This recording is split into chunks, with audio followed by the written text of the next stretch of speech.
شوت از راه دور، داخل محوطه، دریبل، نمیدونم پاس، تو همه چی فوق العاده است. مگه میشه خدا همه چی رو توی یه آدم جا بده؟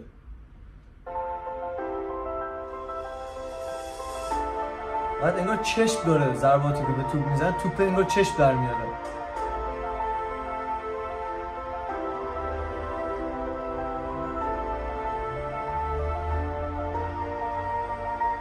ببین بدون اینکه نگاه کنه پاسا رو میندازه و میرسه. مهم اینه که میرسه و بندازه که به درد نمیخوره.